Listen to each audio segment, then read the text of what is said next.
everybody, and welcome to the Dr. Psych Mom Show.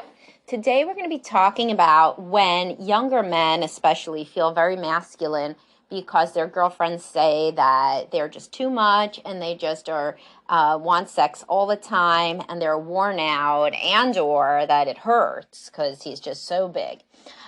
So young guys are very, very susceptible to this sort of flattery or taking this as flattery, when in reality it's a fairly large red flag about the relationship. So we will get into that right before I tell you to subscribe. The most recent one was about man colds, and the next one's going to be what anxiety looks like in children, often transmitted by adults, but comes off looking very different in children. So if either of those or 112 others sound good to you, then you should be subscribing. Also, you should join my Facebook group. My Facebook group is a lot of fun, and people get a lot out of it in terms of talking about relationships, sex, all the sorts of issues that are relevant to my stuff, parenting, etc. So, all right, so what kind of guys are we talking about here? Young guys, inexperienced guys, right? And that's even if you've slept with a whole bunch of girls and you're 25, you're still pretty inexperienced because, you're young and you may have slept with some of those just one time each. And young girls also don't really verbalize what they want in bed. So, you could think you're giving people orgasms. I know not you in particular and any one such man who's listening to this, but, your peer group. I'm just joking. Obviously, men have no idea when they give women orgasms. Women know how to fake that. You could watch When Harry Met Sally, but of course, women also know that you're supposed to have vaginal contractions. So, I mean, it's like, it's not hard to do. And young men have no idea. And women aren't doing it to be mean. They're doing it to be nice. They're doing it because they don't really know how to have an orgasm. And so they figure that this is what you're supposed to do. They've read about it, and makes them very happy. So, they do it. But this is a whole other thing. I guess I could do a whole other podcast on that. But nobody's doing it to hurt you, they're doing it because they want to move things along. And it seems like you're very into it. And there's a certain way that they act that makes you very happy. So they do it. But anyway, the point is that men in their 20s are definitionally young and inexperienced. And that's when they listen to these words from a girlfriend and they think that it's very flattering instead of a red flag. And the words are things like, "Oh, I can't do it 2 days in a row. I'm so sore from yesterday."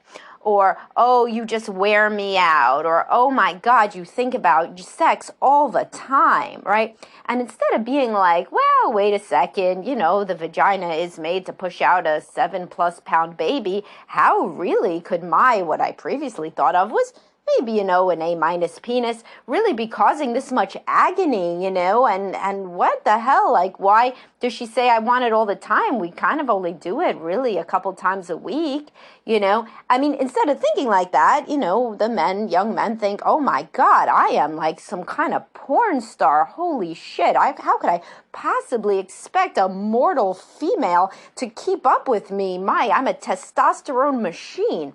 And so, of course they think like that because they're young, right?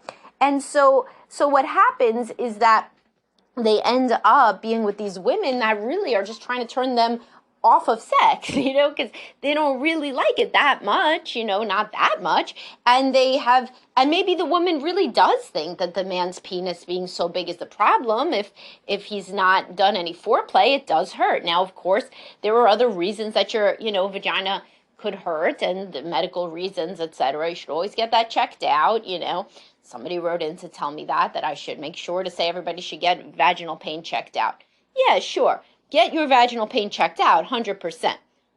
And also, a reason that a woman could say it hurts, and it could hurt, very common, is because she's not lubricated. And because, you got to go back to my episode on female arousal and what does it really look like.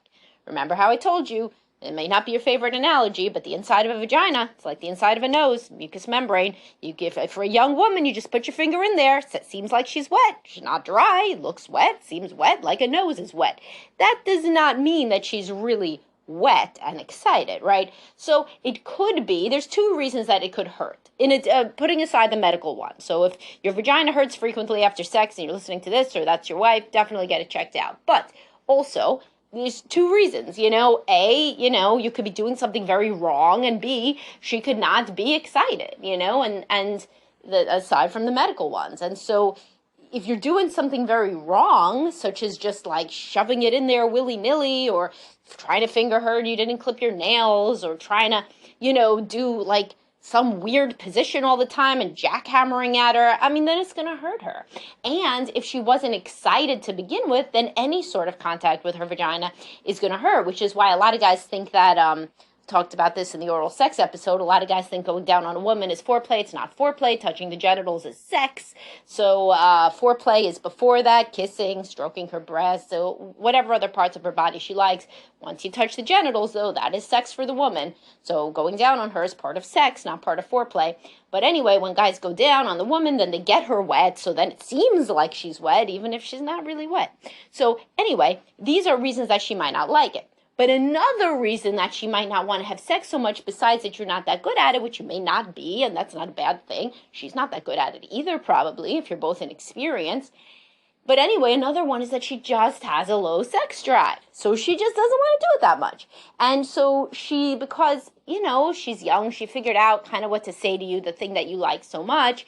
And then that gets her out of having sex. And she really likes you otherwise. She just doesn't really like sex that much. She doesn't know why. She assumes most people really don't, which is how, kind of low libido people feel, is like, they're kind of incredulous, like, really? Other people really like this much? No, that can't be right. Kind of like, what you see when you watch, like a bodybuilding competition. You're like, people care about their body that much? Like, no, like, that's nuts, though, Like, it's very, so different. It's so wildly disparate from how you feel that it's almost like you feel it's not real, that there could even be people like that. That's how low libido people feel when they talk to a high libido person. They're like, you really want sex all the time? Are we talking about the same activity? Like, I just can't believe it. So obviously, this disconnect means that it's hard for high and low libido people to understand each other, which is a lot of what I work on with couples in therapy, is helping that happen, them understand each other. But anyway, so she's realized that if she's like, oh my God, you're such a big man, you wear me out, then you'll leave her alone for a couple days and you'll be preening your feathers about it. But, that's not good for your ongoing sex life and for post-marriage sex, right? Because at some point she's just going to be like, why do you think about this all the time? I hate doing it. We're never going to do it more than once a week, so stop. And that does not sound quite so cute and flattering, but it's what she felt really all along. And of course, there's a libido increase in the honeymoon stage. When you're in the honeymoon stage, we really should start calling it a libido increase in the honeymoon stage. I'm going to start doing that because it's not a libido decrease afterwards. It is. What goes up must come down. But reality is the baseline is low, and the baseline is lower, and the honeymoon stage artificially inflates it, which is something that I've said before, so I'll just stick to that because it's a much, much better way of defining it. There's an artificial increase in the honeymoon stage. It's not like the woman's like high libido, honeymoon stage, high libido, everything's high libido since she's like 15 years old, and then bam. No, it's like she's kind of the same person all along, but the difference is the honeymoon stage. That is the artificial increase in the middle, and then it goes back to whatever her baseline was. And then it goes even lower than that after children, age, etc. But anyway, the point is that, many women are saying this kind of thing because it's a cute way, to say that you're really bothering her with your sex drive. And so you should pay attention to this as a red flag, because if you're a very high libido guy, then you're going to want the early honeymoon stage to be that you guys are having sex all the time. You guys are having sex multiple times a day. And if that's not happening because like you're too much man for her, while that may be flattering to think about, it's not reality. It's not reality. It's just that she doesn't really want sex that much. It may be that she doesn't want sex that much with you because you're not very good. In that case, no harm, no foul. Learn, and talk to her about it, and really, really start kind of talking to her about it more and be like, what could I do better? But here's really the thing. If you are bad in bed and she's a high libido woman, she's going to try to fix you and help you. And this is why men who are good in bed get good in bed because they've been with one or multiple partners who were very vocal and gave feedback. Men who are good in bed have been with high libido women, and high libido women, once they have you in bed, they're going to want to at least get off. So they are going to teach you what to do. But if high libido men have trained on by being with low libido women, those women don't really give a shit if they come or not. So then, they're not going to train you because they don't really care. And they don't know what to do because they've never investigated it themselves, because they don't masturbate, that because they're low libido women. So, I mean, it all goes down to that.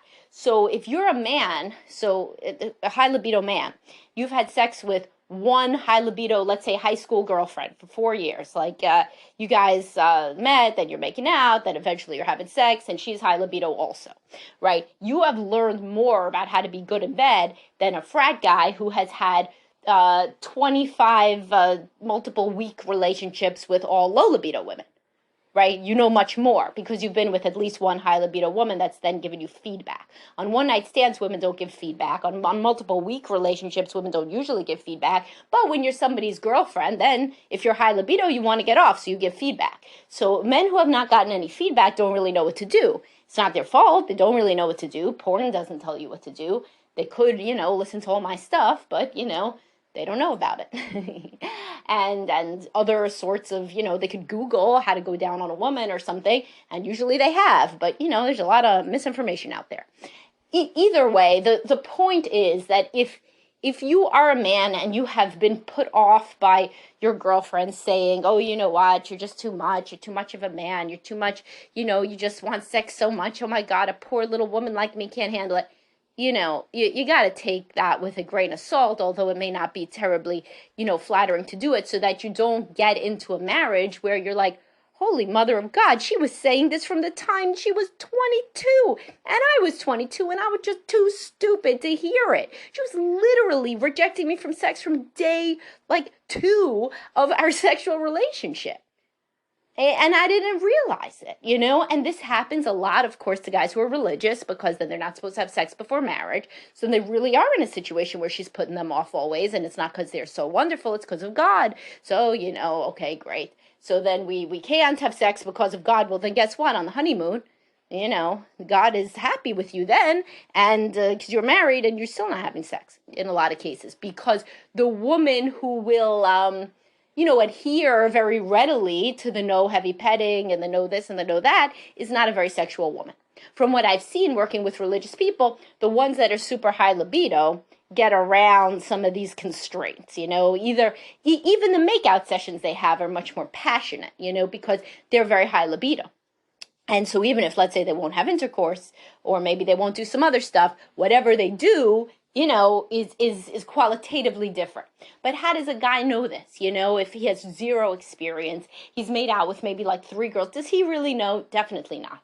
And, and again, young men are very susceptible to the flattery inherent in, you are just too much of a man for me, and you're just too big, and you're just hurting, and whatever, and that's not really flattering. And what I'm saying here is to totally rethink this, and to think, if she's not wanting sex actively all the time when we're dating, then I got to understand that her libido will go down. And so I need to start with something that's equivalent to me. Otherwise, when she goes down, she's going to be in the, in the bowels of hell, That's where her sex drive is going to even out to. And that's not going to be fun. So think about it very, very differently, Think about it that if she wanted it, and also even if you're bad, as I was talking about before, she would want to fix it.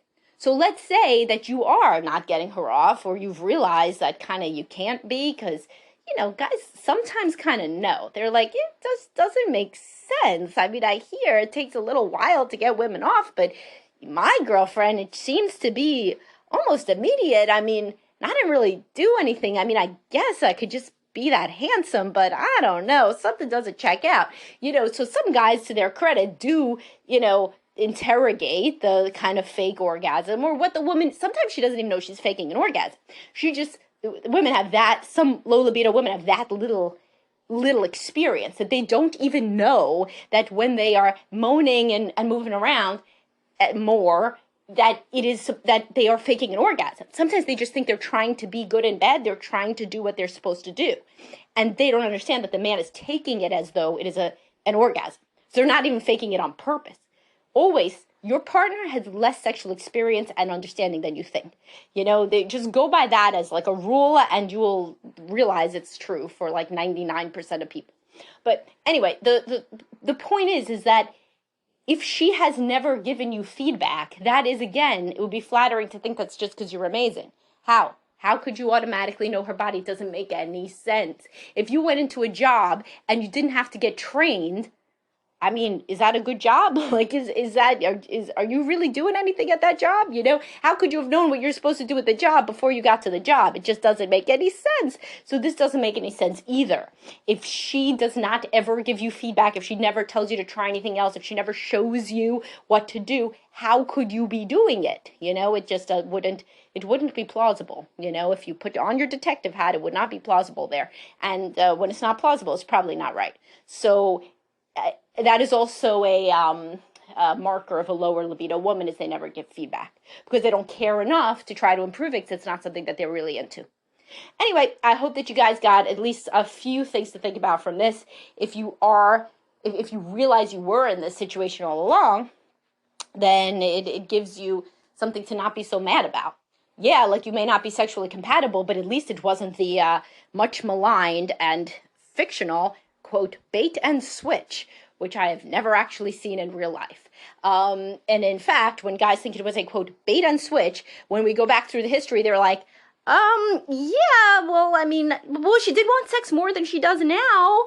I mean, she wanted it, twice a week. Oh, really? She initiated it twice a week? No, she never initiated it ever, just like she doesn't now. But I mean, she let me do it twice a week, so oh, it was a long, luxurious experience and she really enjoyed it. No, not that. I mean, she never really liked it. She let me do it. She tolerated it twice a week. And I thought that was okay, and that she would really open up after marriage. I mean, come on. No offense. I mean, but it's not that reasonable, right? To think that if you go back and you look at it, then you can get rid of a lot of your anger and resentment when you realize your low libido wife was always low libido. She was a low libido girlfriend. Everybody else that had a high libido girlfriend, they were having sex multiple times a day in the honeymoon stage. You were doing it 3 times a week for 10 minutes a pop, and she always seemed a little bit like she'd rather do something else. Then she was no bait and switch at all. And I've talked about this ad nauseum, this bait and switch idea. I see that it would help people to feel kind of better about their own decision-making powers, but why not just say young people are stupid of both genders and they have no idea about anything, and so you weren't able to make a good choice in terms of sexual compatibility. Then at least you don't have to be mad at somebody for supposedly lying to you when they didn't. Only the most dysfunctional woman with sociopathic tendencies would say, I will pretend to like blowjobs. No, they're honeymoon stage hormones. They love it. It's great. It's like a banana split. It's awesome. And then when those hormones wear off, just like when drunkenness wears off, you're like, when you're done being drunk, you're like, I danced on the bar? Me? No, I couldn't have danced on the bar. That's crazy. This is like how women feel about blowjobs after the honeymoon stage hormones wear off. I mean, lower libido women in particular is what I mean. All right. Anyway, hope you got a lot out of this, and I'll talk to y'all soon.